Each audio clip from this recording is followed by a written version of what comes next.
What happens when a trusted teacher becomes the source of a young boy's greatest pain? Ethan Walker, an enthusiastic 8-year-old, loved school until a cruel comment from his teacher shattered his confidence. Struggling to make sense of the hurt, Ethan spirals into self-doubt, but his family refuses to let the injustice go unanswered. This gripping story follows Ethan's emotional journey as he and his family fight back, seeking justice and healing. Will he reclaim his confidence and turn his pain into a force for good? Like, comment, and subscribe for more inspiring stories. What would you do if faced with a challenge like Ethan's? Let us know in the comments. The morning sun filtered into Ethan Walker's bedroom, casting a warm golden hue over the comic book posters on the walls and the scattered action figures on his desk. At 8 years old, Ethan was full of energy, waking up each day with boundless enthusiasm. He tossed aside his Star Wars-themed blanket and hopped out of bed, a grin on his face as he remembered the previous night. He had stayed up just a bit later than usual, meticulously finishing his math homework. Today, he was sure his teacher, Mrs. Harris, would be impressed. Ethan quickly dressed himself, pulling on his favorite blue hoodie, and rushed downstairs. The smell of breakfast greeted him, and he found his mom, Lisa, standing by the stove, humming as she flipped pancakes. "Morning, Mom," Ethan said, his voice filled with excitement. Lisa turned with a bright smile, her eyes twinkling. "Good morning, sweetheart. You're up early. Did you sleep well?" "Yeah, I did. I can't wait to show Mrs. Harris did my homework today. I worked really hard on it." Lisa poured a glass of orange juice and set it in front of Ethan. "I'm sure she'll be impressed, honey. You always do a great job." Ethan beamed as he dug into his pancakes, his mind buzzing with thoughts of school. He loved math. Numbers always made sense to him. He was one of the top students in his class, and he was proud of it. He knew his parents were proud too, especially his dad, Mark, who was a civil rights attorney. Mark was often busy with work, but whenever he had time, he helped Ethan with his schoolwork, reminding him that hard work and dedication were key to achieving anything in life. As Ethan ate, Mark walked into the kitchen, straightening his tie. He glanced at Ethan with a smile, ruffling his son's curly hair. "You ready for school, champ?" "Yep. I think Mrs. Harris is going to be really happy with my homework." Mark poured himself a cup of coffee, his smile growing wider. "That's great, buddy. You're going to do awesome today. Just keep putting in that effort, and nothing can stop you." After breakfast, Ethan grabbed his backpack and headed toward the door. Lisa kissed him on the forehead. "Have a great day, sweetheart. I'll pick you up after school." "Okay, Mom. Love you." "Love you too," Lisa called after him as he bounced out the door. The cool autumn air nipped at his cheeks as he made his way to Maple Ridge Elementary, his backpack bouncing on his shoulders with each eager step. The trees lining the streets were a mix of vibrant reds and oranges, their leaves slowly falling as the season deepened. Ethan felt a burst of excitement as he thought about the day ahead. He couldn't wait to see his friends and tackle whatever challenges came his way. As he reached the front steps of the school, he spotted his best friend, Connor, waiting by the entrance. Connor was a bit taller than Ethan, with wild blonde hair and a constant mischievous glint in his eyes. He waved as Ethan approached. "Hey, Ethan. Ready for another day of Mrs. Harris's fun-filled math class?" Connor asked with a smirk. Ethan grinned. "You know it. I worked extra hard on the homework last night. I'm sure Mrs. Harris is going to like it." Connor raised an eyebrow. "I don't know, man. She's pretty tough. My homework's kind of a mess. I didn't have time to finish it." "You'll be fine," Ethan said, ever the optimist. "Mrs. Harris just wants us to try our best." The bell rang, signaling the start of the school day, and the two boys hurried inside, joining the crowd of students making their way to their classrooms. Ethan's third-grade class was small, with about 20 students. but it felt like a little community. Everyone knew each other, and while Mrs. Harris was strict, Ethan had always admired her. She was experienced, and when she gave praise, it felt earned. When Ethan walked into the classroom, Mrs. Harris was already seated at her desk, her sharp eyes scanning over papers in front of her. She was a tall, thin woman with graying hair tied up in a neat bun, her glasses perched on the tip of her nose, and she rarely smiled, at least not in the warm way Ethan's parents did. But Ethan didn't mind. He was determined to impress her. "Good morning, Mrs. Harris," Ethan called out, flashing her a wide grin as he took his seat. Mrs. Harris glanced up briefly, her lips barely moving as she muttered, "Good morning, Ethan. Please take your seat. Let's get started." Ethan's smile faltered slightly, but he shrugged it off. He knew Mrs. Harris wasn't one for pleasantries. Still, he had high hopes for the day. He pulled out his math homework and placed it neatly on the corner of his desk, just as Mrs. Harris had instructed. His chest swelled with pride, knowing he had given it his all. As the morning went on, Mrs. Harris began her usual math lesson, walking to the front of the class with a no-nonsense air. "Who can tell me what 8 times 7 is?" she asked, scanning the room. Ethan's hand shot up immediately. He stretched his arm as high as it could go, his fingers wiggling eagerly. He loved multiplication, and he knew the answer right away. 56, he thought to himself, waiting for Mrs. Harris to call on him. But Mrs. Harris's eyes skimmed past him as if he wasn't there. "Emily," she said, pointing to a blonde girl sitting in the front row. 56, Emily answered confidently. "Very good, Emily," Mrs. Harris praised, smiling warmly at the girl. Ethan's arm slowly lowered, a frown creasing his forehead. He had known the answer too, and he was the first to raise his hand. It wasn't the first time this had happened. Lately, Mrs. Harris seemed to ignore him in class, even when he was excited to participate. He glanced around at his classmates. Tyler, another boy in his class, was often called on, and Mrs. Harris seemed to favor him. Tyler was smart too, but Ethan didn't understand why his teacher rarely gave him the same recognition. As the lesson went on, Ethan pushed the thought aside, determined to focus. He knew he was good at math. Maybe Mrs. Harris was just saving his moment to shine for later. By mid-morning, Ethan's excitement to show off his homework hadn't faded.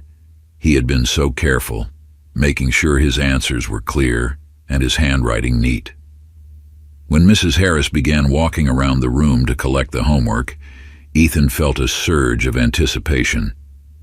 As Mrs. Harris reached his desk, she took his paper without a word and continued down the row. Ethan felt his heart flutter with nerves, hoping she would look at his work and see how much effort he had put into it. Later, during independent work time, Mrs. Harris began handing back the graded homework assignments. Ethan's heart raced with excitement, and he could hardly sit still as she made her way toward him. He was sure she'd be proud of what he'd done. But when Mrs. Harris placed his paper on his desk, her face didn't show any sign of approval.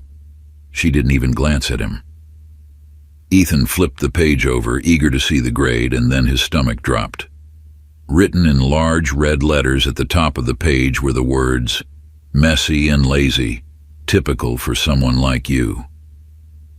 For a moment, Ethan stared at the paper, unable to process what he was seeing.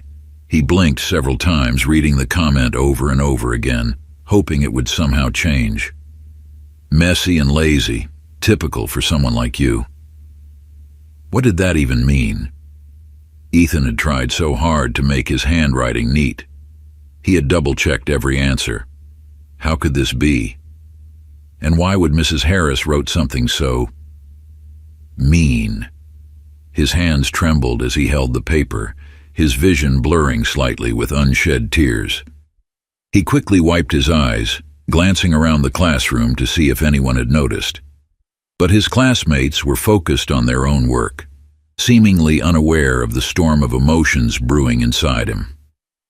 Ethan wanted to ask Mrs. Harris what she meant by her comment, but he couldn't find the words. His throat felt tight, and his heart pounded in his chest. He had never felt so confused, so hurt. He had always done well in school. He was the kind of kid who cared about his grades, who wanted to make his parents proud. But now, it felt like all of that had been shattered by a few careless words scrawled in red ink.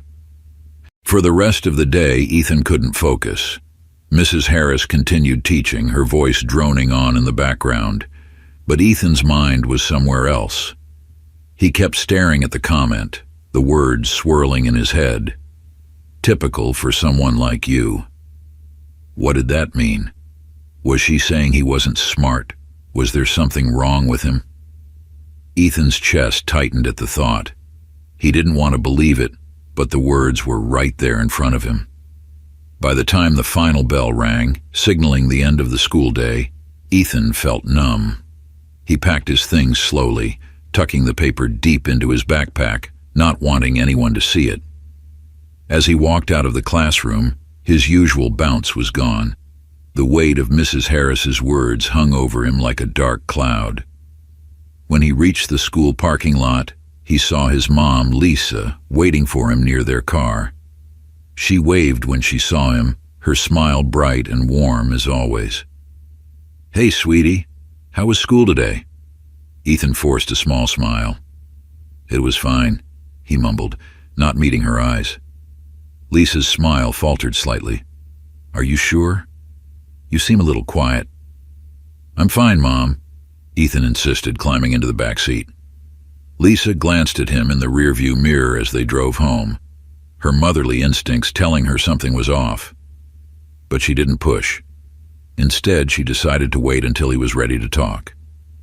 Ethan had always been a bright, happy child, and she didn't want to overwhelm him with questions. Back at home, Ethan quietly retreated to his room, dropping his backpack on the floor by his bed. He sat down at his desk, pulling out his math homework and staring at the red letters again. Messy and lazy, typical for someone like you. The words burned into his mind, and for the first time, he felt doubt creep into his thoughts. Maybe Mrs. Harris was right. Maybe he wasn't as smart as he thought. Maybe no matter how hard he tried, it would never be enough. Ethan felt a lump rise in his throat, but he swallowed it down. He didn't want to cry. He didn't want to feel weak. Instead, he shoved the paper into his desk drawer, hiding it from view. Maybe if he didn't look at it, it would stop hurting so much. Over the next few days, Ethan did his best to push the memory of Mrs. Harris's hurtful comment out of his mind. He told himself it didn't matter, that he just needed to try harder, be better. But no matter how much he told himself those things, the sting of those words lingered. At school, Ethan became quieter. He didn't raise his hand as often, even when he knew the answer. He kept his head down, focusing on his work, but never volunteering to participate. He didn't want to give Mrs. Harris another reason to criticize him. His friends noticed the change. At recess, Ethan no longer joined the soccer games with Connor and the others. Instead, he sat on the sidelines, watching the game but not really paying attention. "Hey, Ethan, you want to play?" Connor asked one afternoon, jogging over to where Ethan sat. Ethan shook his head. "Nah, I'm okay." Connor frowned, sitting down beside him. "You've been acting kind of weird lately. What's going on?" "Nothing," Ethan mumbled, picking at a blade of grass. "I'm just tired." Connor didn't look convinced, but he didn't push.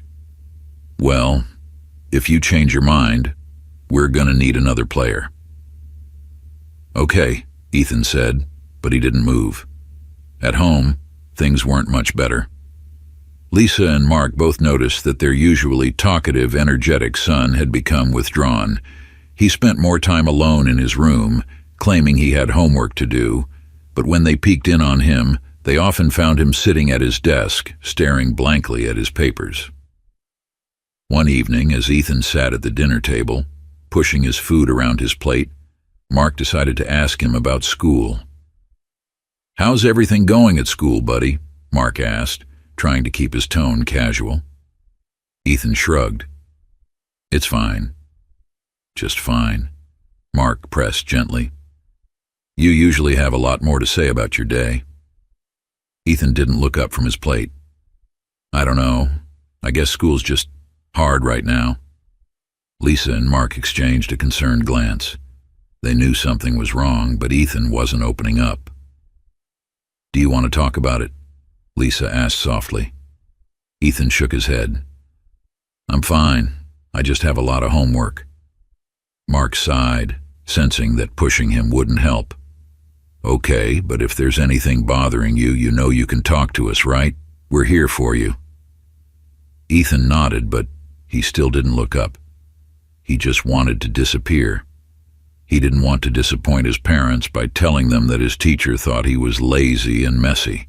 He didn't want them to see him as a failure. That night, as he lay in bed, Ethan stared at the ceiling, his mind racing. He had always been proud of his schoolwork. He had always loved learning, loved the feeling of getting the right answer and hearing his teachers praise him.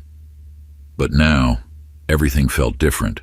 School didn't feel like a place where he belonged anymore.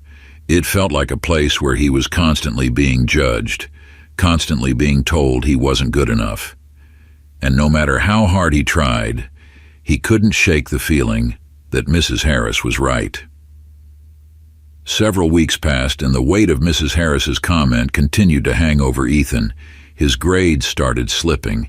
His once enthusiastic participation in class dwindled, and his teachers, aside from Mrs. Harris, began to notice the change.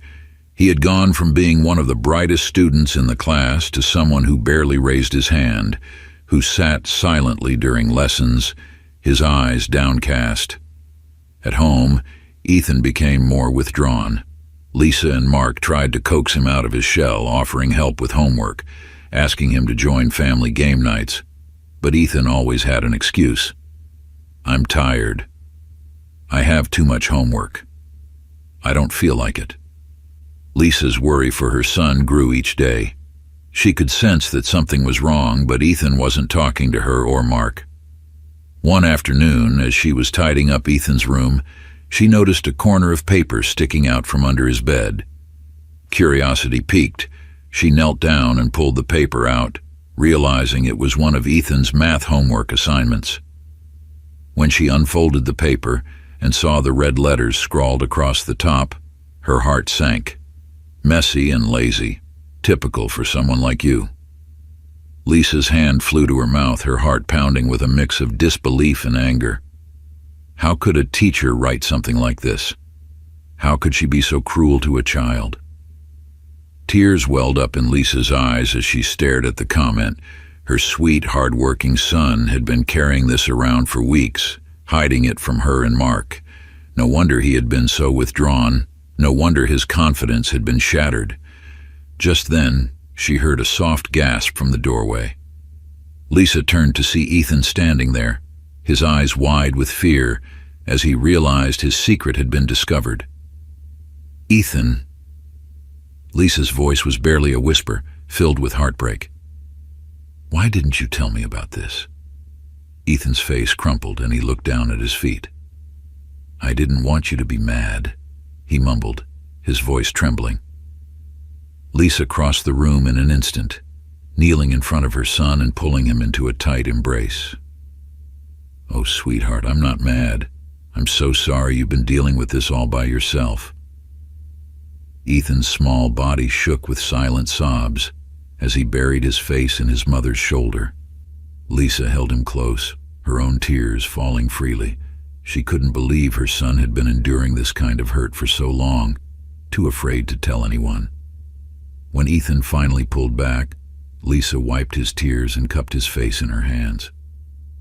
"Listen to me, Ethan. What Mrs. Harris wrote is wrong.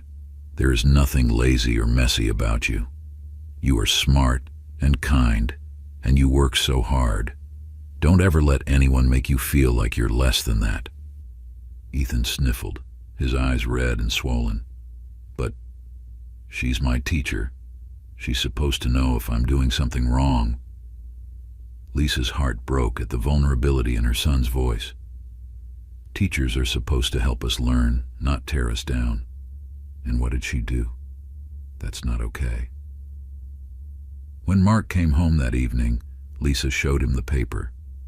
His face darkened with anger as he read the comment, his jaw clenching. How could a teacher write this to a child? He muttered, barely able to contain his frustration.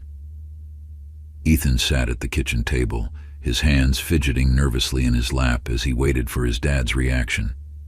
Mark knelt in front of his son, his voice gentle but firm. Ethan, listen to me. What Mrs. Harris wrote, that it has nothing to do with you or your abilities. You are smart, you are capable, and you have nothing to be ashamed of. We're going to handle this, okay? Ethan nodded, feeling a mix of relief and fear. He had been carrying the burden of Mrs. Harris's words for so long, but now that his parents knew, he didn't feel quite so alone. Mark stood up, his expression determined. I'm going to set up a meeting with the school. This isn't going to happen again. That night, as Ethan lay in bed, he felt a strange sense of hope. He wasn't sure what would happen next, but for the first time in weeks, he felt like maybe things could change. The next morning, a nervous energy filled the Walker household. Ethan sat at the kitchen table, nibbling on a piece of toast, but his usual appetite was nowhere to be found. His stomach churned with anxiety as he thought about the upcoming meeting at school. His parents were going to talk to Principal O'Connell about Mrs. Harris, and the idea of confronting his teacher terrified him. Are you sure I have to be there? Ethan asked, his voice quiet.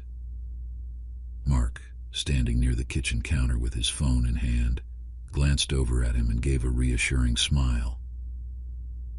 You don't have to say anything, buddy.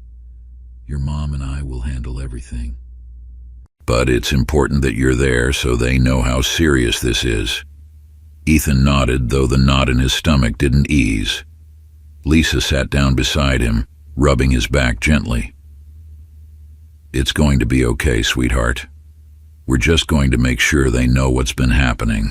You didn't do anything wrong. Even with his parents' reassurances, Ethan couldn't shake the feeling of dread that clung to him. What if Mrs. Harris was angry after the meeting? What if she treated him worse?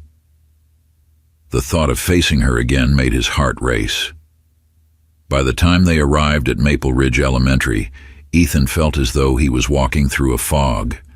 The school that had once felt like a safe place now seemed intimidating.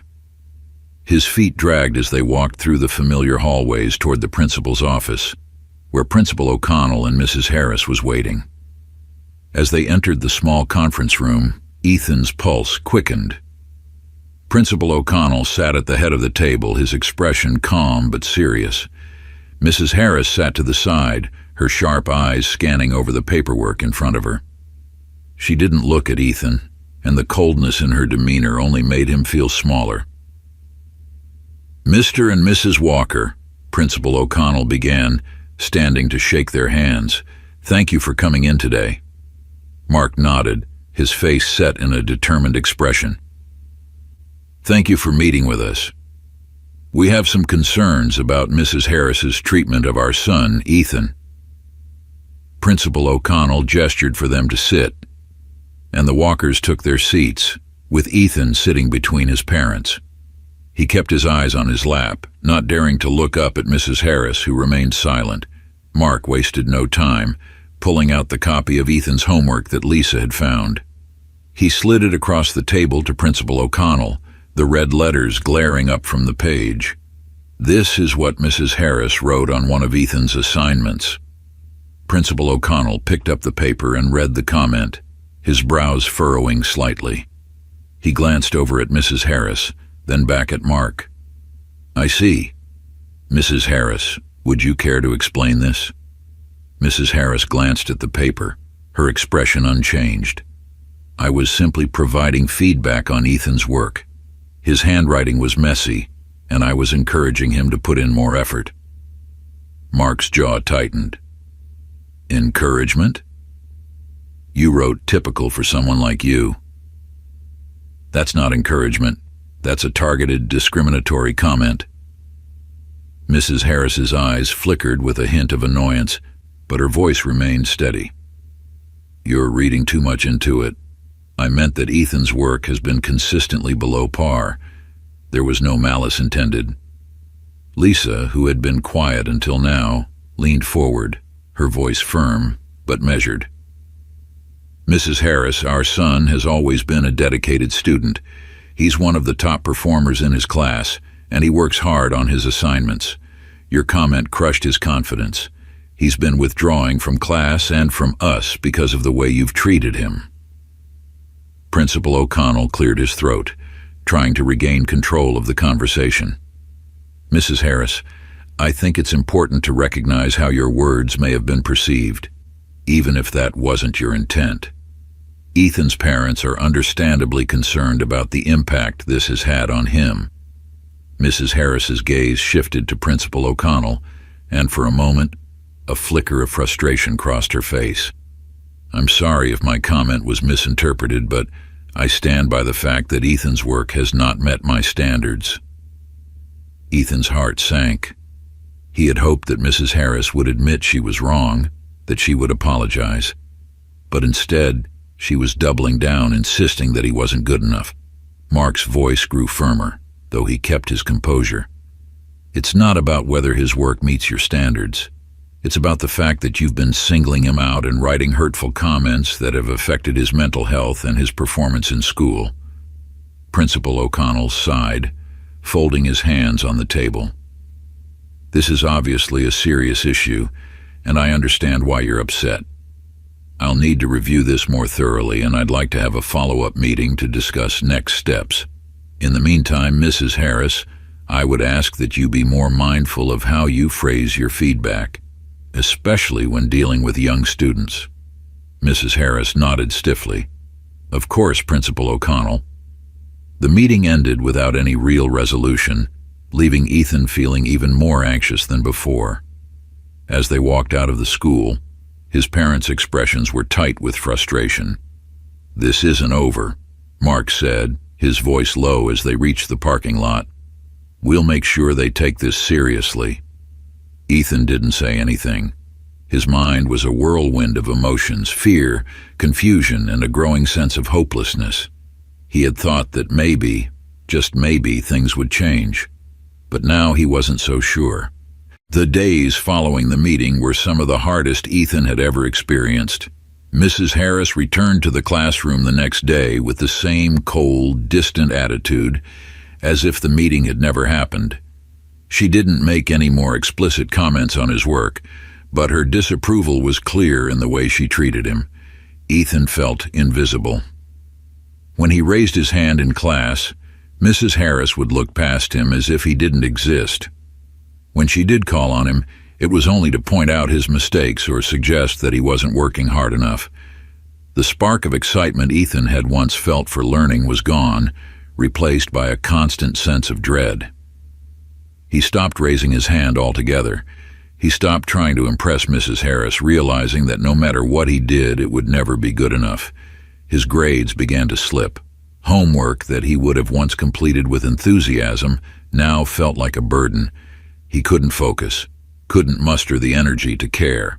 At recess, he sat alone, watching the other kids play basketball or soccer.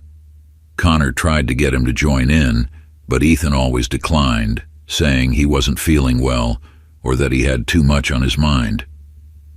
In truth, he just didn't have the energy to pretend everything was okay.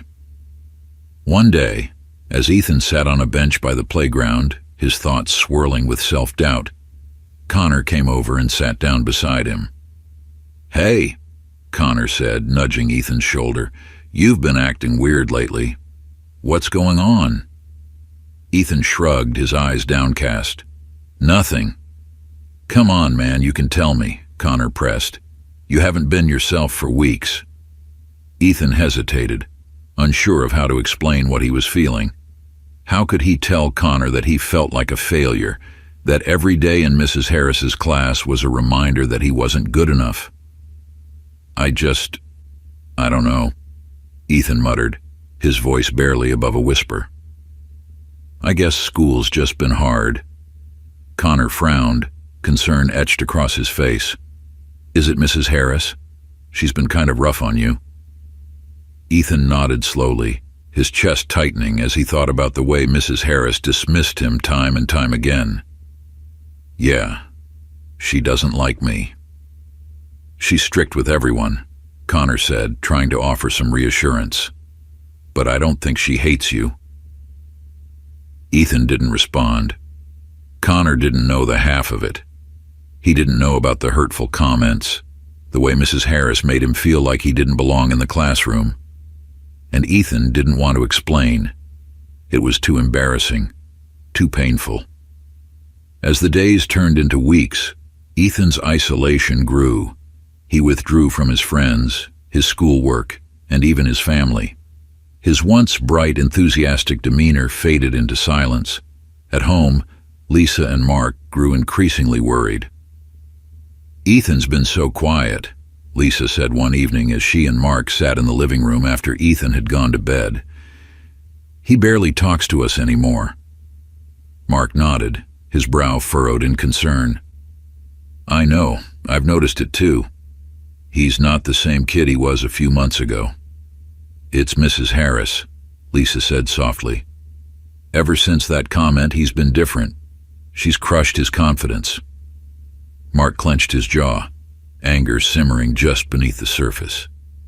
"I can't believe a teacher could do this to a kid. We need to do something, Lisa. We need to get the school to take action." Lisa nodded, her heart heavy with worry. "We will. But we need to find a way to help Ethan too. He's hurting and I don't know how to reach him." The weight of their son's struggle hung over them like a dark cloud. They had tried to protect him, to reassure him, but it wasn't enough. Mrs. Harris's words had cut deep, leaving scars that couldn't be healed with simple encouragement. At school, things only got worse. During one particularly difficult math lesson, Mrs. Harris asked for volunteers to solve a complex problem on the board. Ethan's hand remained firmly on his desk, too afraid to participate. He knew the answer, but the fear of being criticized, of being told he was wrong or lazy, kept him silent. Instead, Mrs. Harris called on Tyler, who confidently walked to the board and wrote out the solution. When he was done, Mrs. Harris praised him with a smile. "Excellent work, Tyler," she said. "You've really improved." Ethan's stomach churned with a mixture of jealousy and self-doubt. He used to be the one who earned praise in class. He used to be confident, sure of his abilities. But now he felt like he was sinking, like he would never be able to climb out of the hole Mrs. Harris had pushed him into it.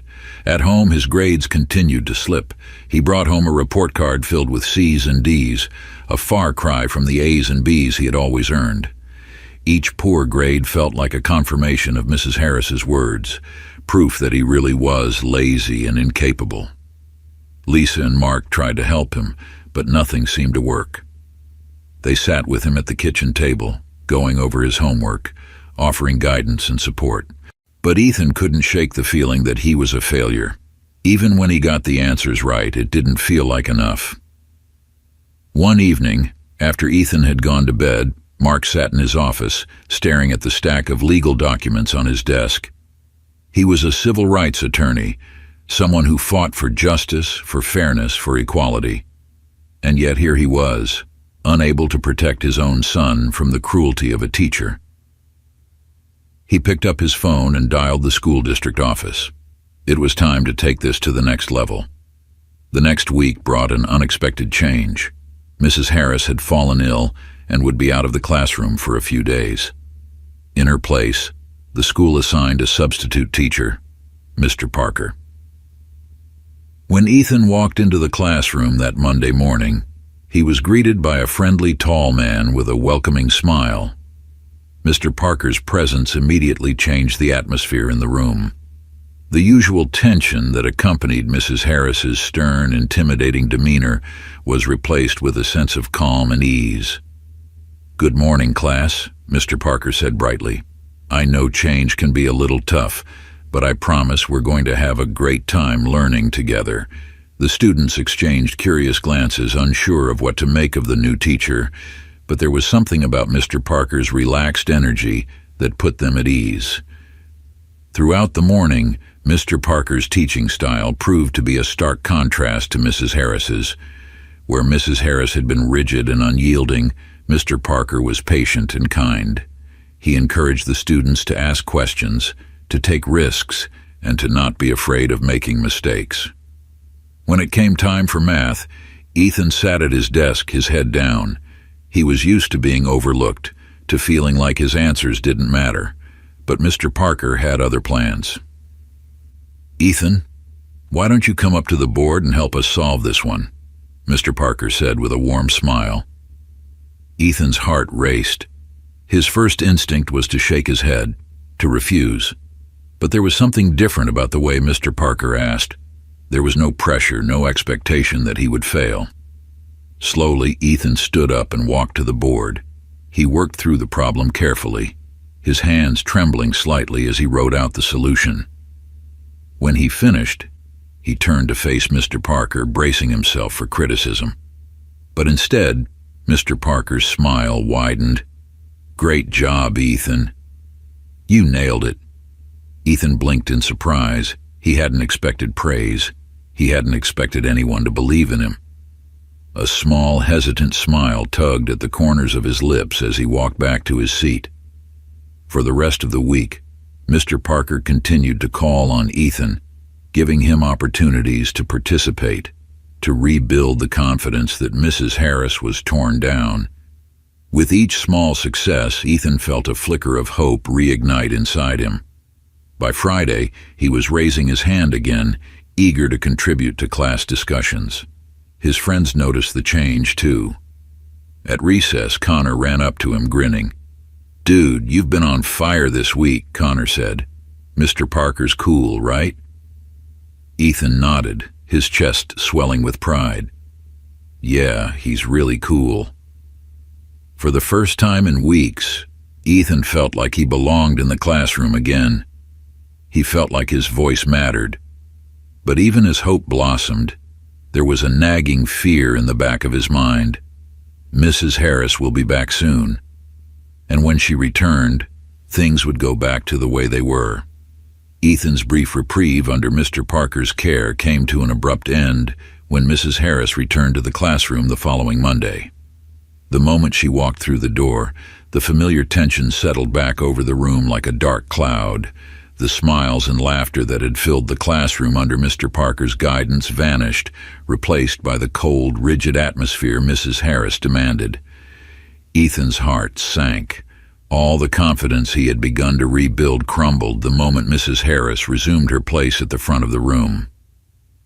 "Good morning, class," Mrs. Harris said, her voice sharp and to the point. "I trust you didn't fall behind while I was gone." Ethan kept his head down, hoping she wouldn't call on him. The fear that had once consumed him returned in full force, and the small spark of hope he had felt was snuffed out in an instant. The day dragged on, each lesson punctuated by Mrs. Harris's disapproval. When it came time for math, she asked for volunteers to solve a particularly challenging problem on the board. Ethan hesitated, his hand twitching slightly. He knew the answer, but the fear of being ridiculed kept him silent. "Tyler," Mrs. Harris said, calling on the class favorite. Tyler confidently approached the board, solving the problem with ease. Mrs. Harris smiled approvingly.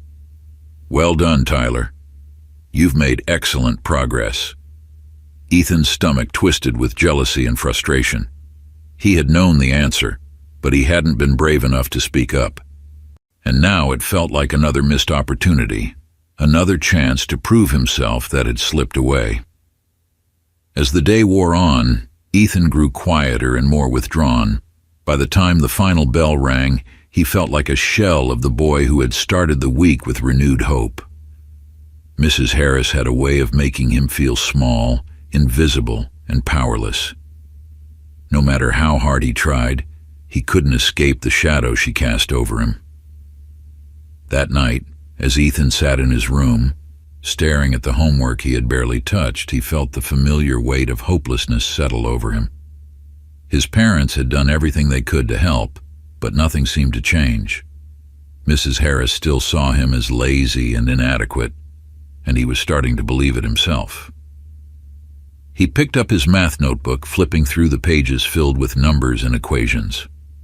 In the past, math had been his favorite subject, but now it felt like a reminder of all the ways he had failed. He could still hear Mrs. Harris's voice in his head, telling him his work was sloppy, telling him he wasn't good enough.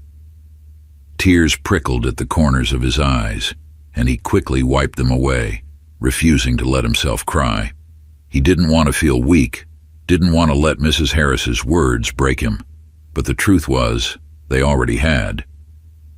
The next day, Ethan's dread of school was stronger than ever.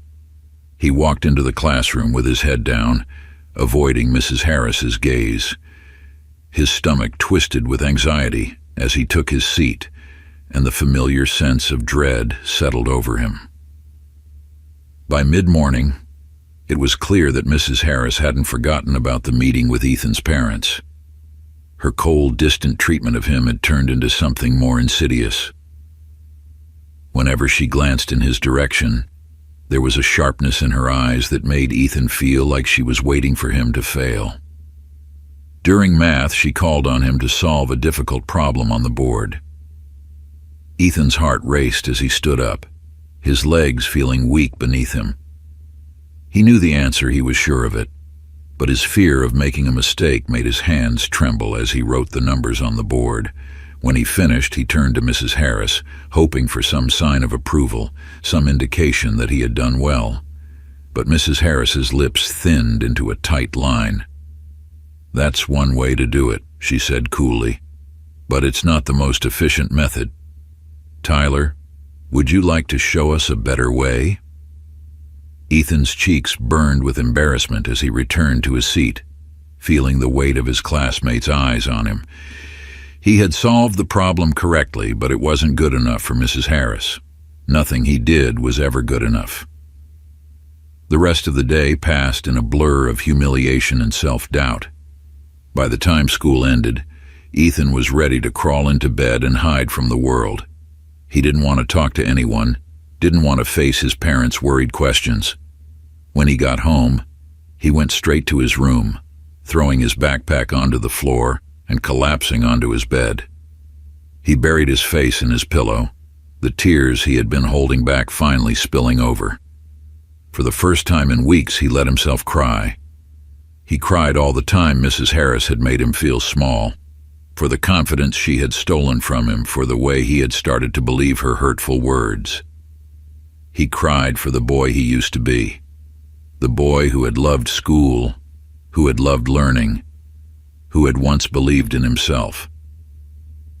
And as he cried, a thought crept into his mind, one that had been growing quietly in the back of his mind for weeks. Maybe Mrs. Harris was right.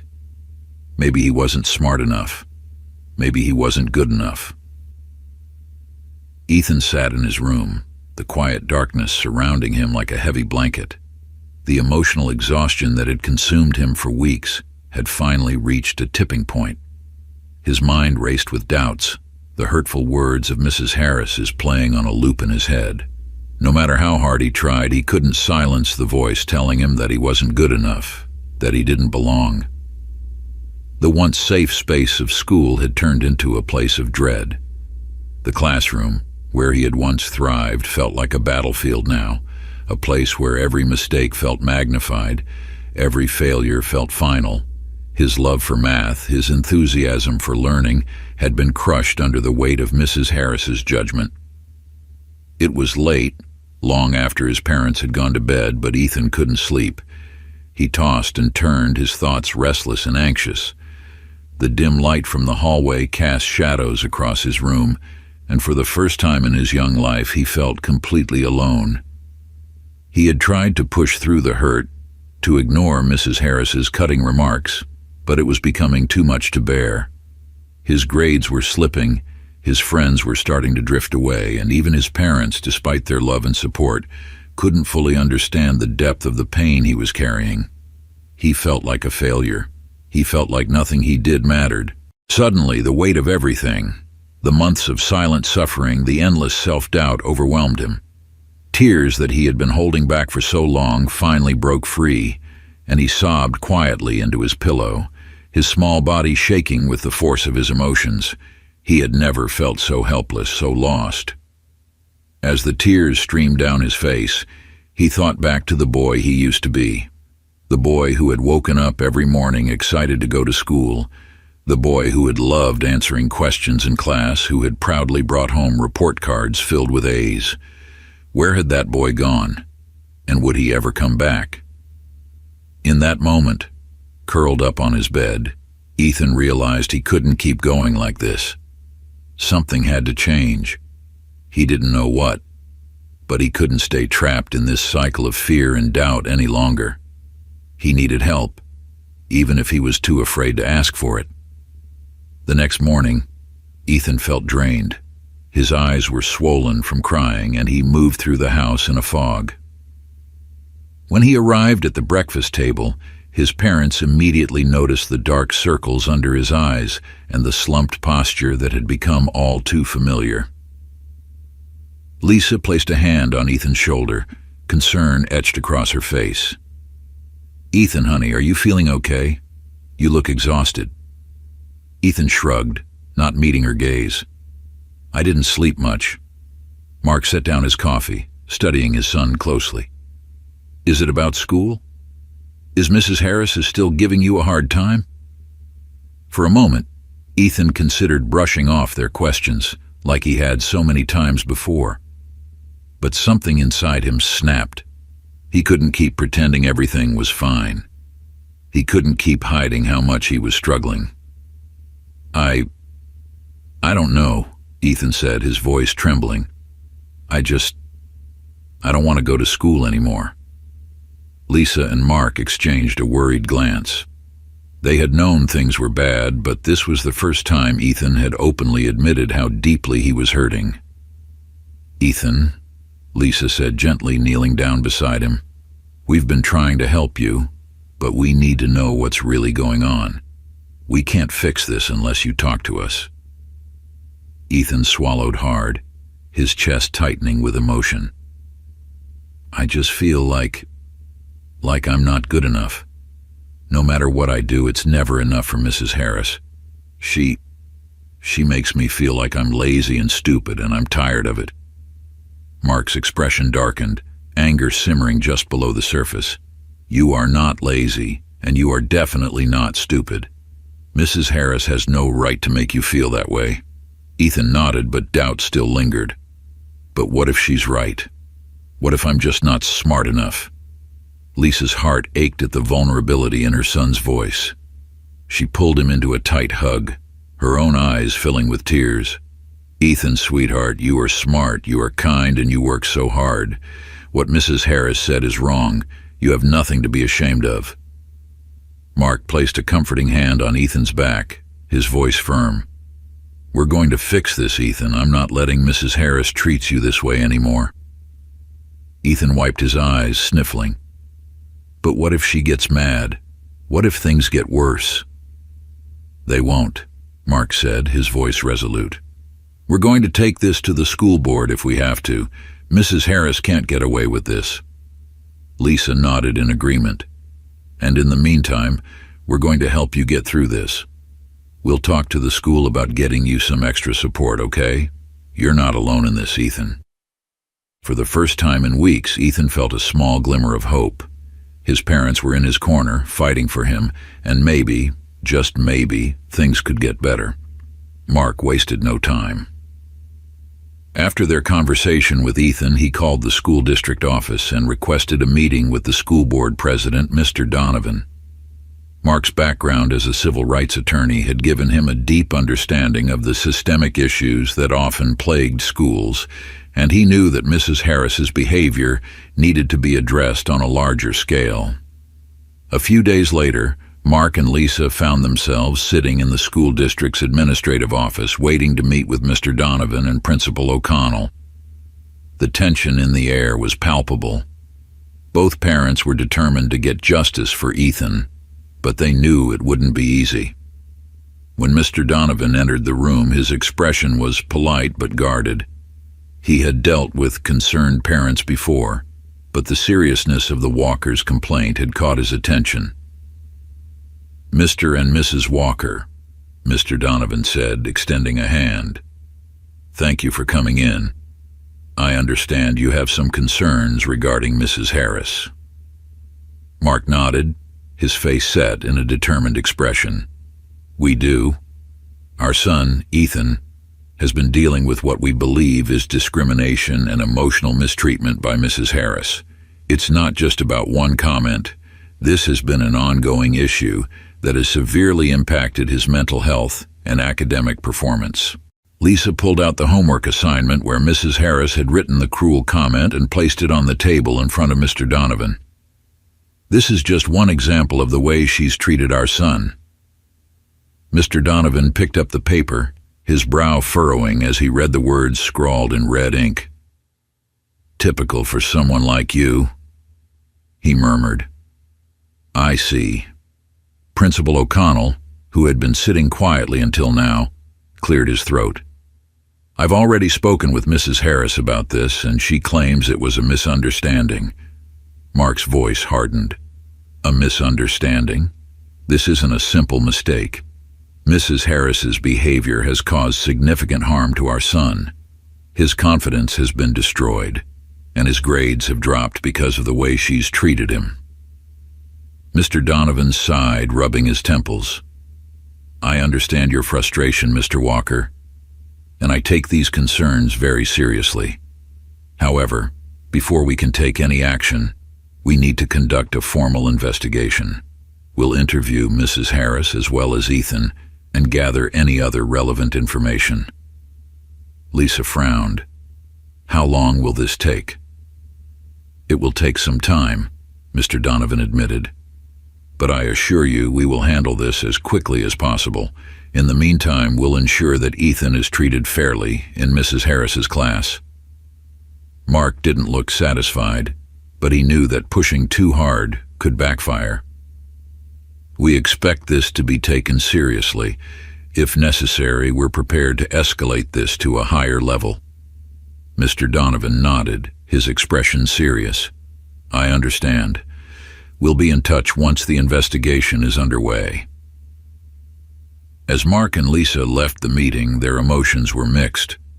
On the one hand, they were relieved that the school board was taking their complaint seriously, but on the other hand, they knew that the process could take weeks. Weeks in that Ethan would still have to face Mrs. Harris. "We're not giving up," Mark said as they walked to the car. "We'll keep fighting until this is resolved." Lisa nodded, her heart heavy with worry. "I just hope Ethan can hold on until then." Back at home, Ethan sat quietly at the kitchen table working on his homework. His parents had explained the situation to him, that the school board was investigating Mrs. Harris, and those things will hopefully change soon. But the thought of having to go back to her class every day, knowing that she was still in charge, made his stomach churn. The days dragged on as the investigation progressed. Ethan tried to keep his head down in class, avoiding Mrs. Harris's gaze whenever possible. He still felt the sting of her disapproval, but knowing that his parents were fighting for him gave him a small sense of comfort. At recess, he sat alone on the swings, watching his classmates play basketball. He wanted to join in, to feel normal again, but something inside him held him back. He still didn't feel like he belonged. One afternoon, as Ethan sat on the bench, Connor jogged over, his face flushed from running. "Hey, Ethan," Connor said, sitting down beside him. "You've been pretty quiet lately. You okay?" Ethan shrugged. "Yeah, just tired, I guess." Connor frowned. "Is it about Mrs. Harris? She's been acting weird since you guys had that meeting with the principal. Ethan nodded slowly. Yeah, she's still really hard on me, but my parents are trying to get the school to do something about it. Connor gave him a sympathetic look. That sucks, man. I'm sorry you're going through that. For a moment, the two boys sat in silence, watching the other kids play. Then Connor grinned and nudged Ethan's shoulder. Want to come play basketball with us? We need one more player. Ethan hesitated, the familiar anxiety bubbling up inside him. But then he remembered the way Mr. Parker had encouraged him, the way his parents had told him he was capable and smart. Slowly, he nodded. Yeah, I think I'll play. As he jogged over to join the game, something shifted inside Ethan. For the first time in weeks, he felt like he was taking back a small piece of himself, the boy who had loved playing with his friends, who had believed in his abilities. It wasn't much, but it was a start. Weeks passed, and the school board's investigation into Mrs. Harris finally came to a conclusion. Mark and Lisa were called back to the district office for a final meeting with Mr. Donovan and Principal O'Connell. This time, the tone was more serious and the stakes were higher. As they sat down at the conference table, Mr. Donovan handed them a report detailing the findings of the investigation. We've completed our investigation, Mr. Donovan began, his voice steady but grave. After interviewing Mrs. Harris, Ethan, and several other students, it's clear that Mrs. Harris's behavior was inappropriate and damaging to Ethan's well-being. As a result, we've decided to terminate her employment. Lisa's breath caught in her throat. She glanced over at Mark, who looked both relieved and satisfied. So she won't be teaching at Maple Ridge anymore? Lisa asked. Mr. Donovan shook his head. Mrs. Harris will no longer be teaching in our district. We've also decided to implement new training programs for all teachers, focusing on preventing discrimination and promoting inclusivity in the classroom. Mark leaned back in his chair, his expression thoughtful. Thank you for taking this seriously. This was never just about our son. This was about making sure no other student has to go through what he did. Principal O'Connell, who had remained silent throughout most of the meeting, finally spoke up. We deeply regret what happened to Ethan. We should have handled this sooner, and we're committed to making sure this doesn't happen again. Lisa nodded, feeling a weight lift off her shoulders.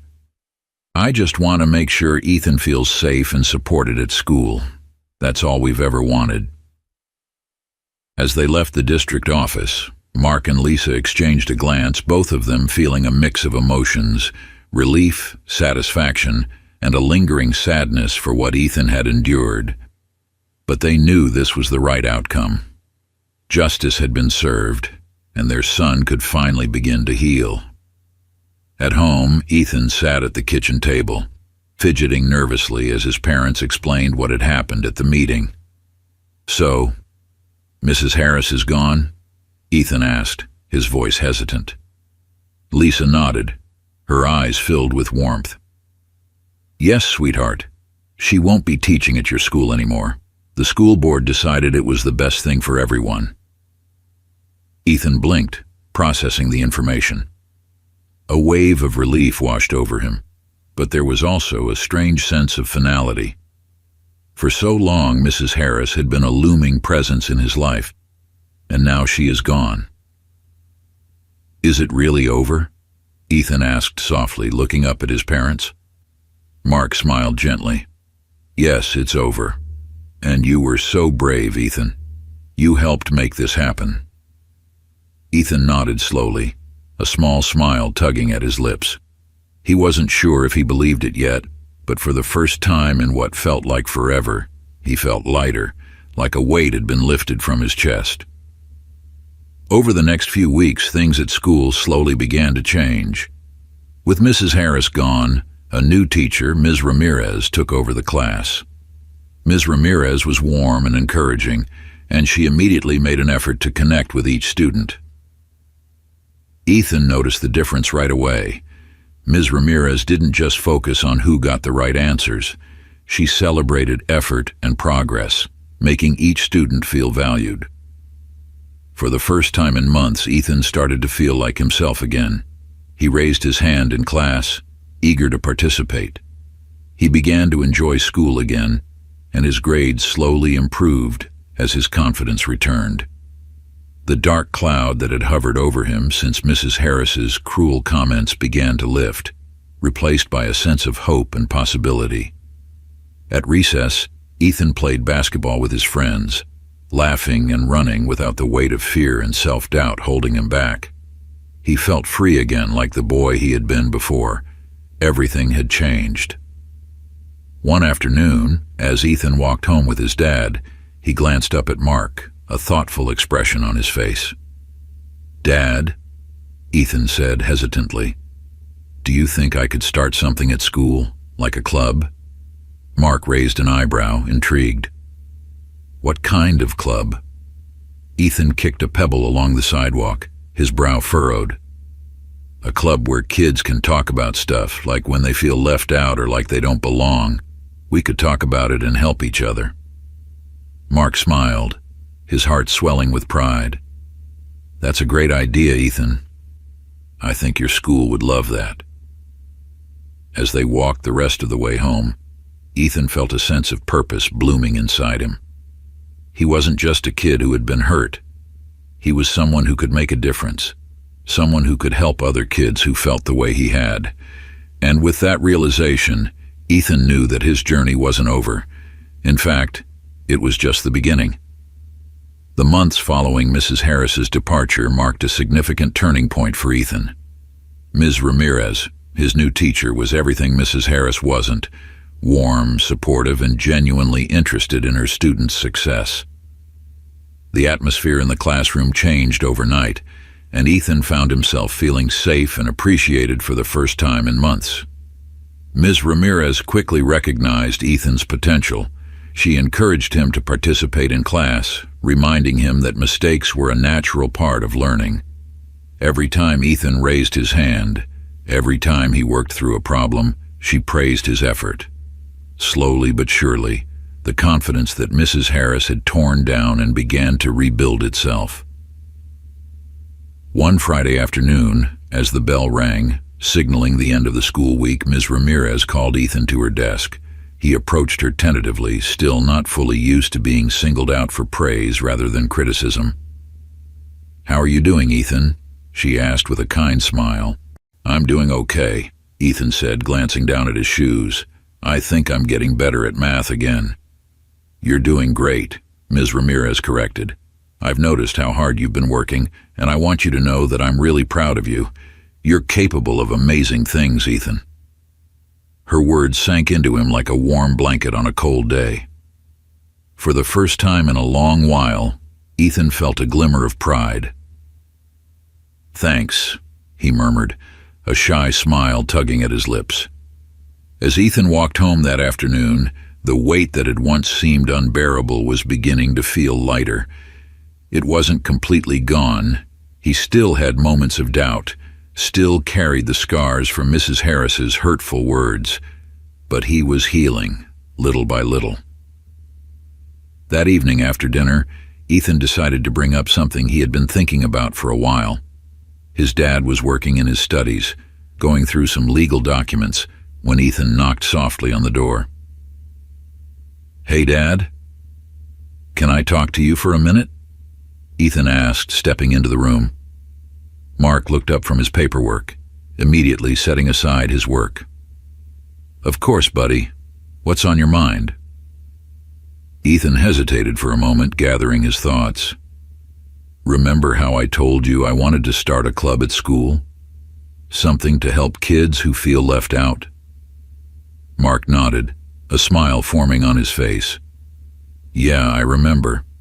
Have you talked to Ms. Ramirez about it yet?"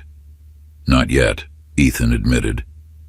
"But I was thinking, maybe we could make it bigger than just our school. Maybe we could start something that helps kids everywhere, not just here." Mark raised his eyebrows, impressed by his son's ambition. "That's a great idea, Ethan. What kind of things would you want the club to do?" Ethan shrugged, trying to put his thoughts into words. I want it to be a place where kids can talk about stuff that's hard, like if they feel like they don't belong or if they're being treated unfairly. We could help each other feel better, and maybe even make things better for everyone. Mark's heart swelled with pride. Ethan had been through so much, and yet here he was, thinking about how he could help others. I think that's an amazing idea, buddy. I can help you with logistics if you want to expand it beyond your school. Maybe we could reach out to other schools in the district or even start a website where kids can share their stories. Ethan's eyes lit up at the suggestion. Really? You'd help me with that? Absolutely, Mark said, ruffling his son's hair. We can work on it together. This is your idea, and I think it could really make a difference. Feeling more energized than he had in weeks, Ethan began brainstorming ideas for the club that night. He thought about what he had gone through with Mrs. Harris and how lonely it had felt to carry that weight by himself. He didn't want any other kid to feel that way, and if he could create a space where kids could talk about their experiences and support one another, maybe things would start to change. By Monday morning, Ethan was ready to pitch his idea to Ms. Ramirez. When he arrived at school, he approached her desk nervously before class started. Ms. Ramirez? Ethan asked, his voice tentative. She looked up from her lesson plan, giving him her full attention. Yes, Ethan? I was wondering, do you think we could start a club at school? He asked, shifting from foot to foot. A club for kids who feel left out or need help with stuff, like if they're having a hard time with school or with people being mean to them. Ms. Ramirez's face brightened. I think that's a fantastic idea, Ethan. A club like that could really help a lot of students. Have you thought about what you'd want to call it? Ethan smiled, feeling his confidence growing. I was thinking of calling it the Bridge Club, like a bridge that helps people come together. Ms. Ramirez nodded approvingly. I love that. Let's talk to the principal about it after class and we can get the ball rolling. I'll help you organize it and we can get the word out to the other students.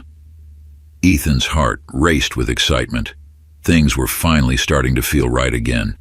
He had spent so long feeling small and powerless, but now he was taking control. He was making a difference, not just for himself, but for other kids who might be feeling the same way.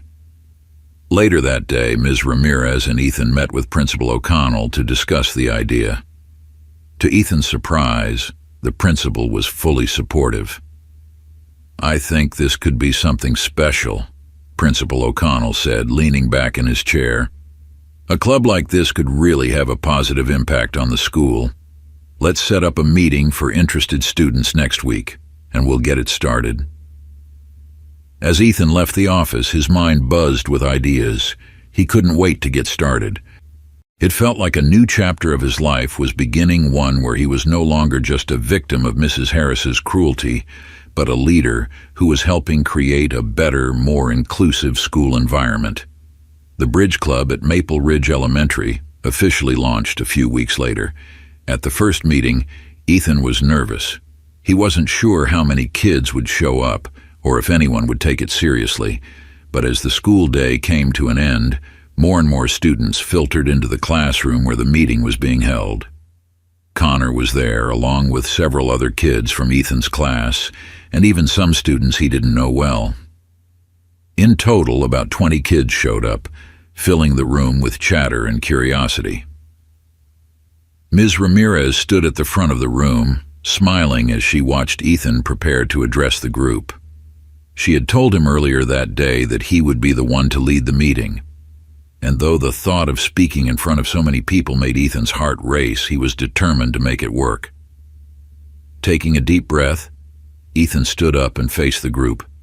His voice wavered at first, but as he began to speak, his confidence grew.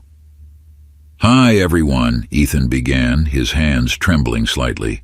Thanks for coming today. I know this club is new, but I hope it can be a place where we all feel like we belong.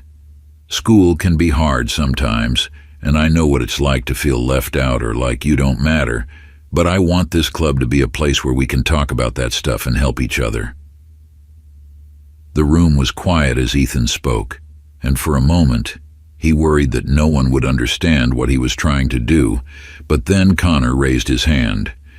"Yeah, school can be tough," Connor said, glancing around the room. "Sometimes I feel like I'm not smart enough, especially in math, but it helps to know that other people feel the same way."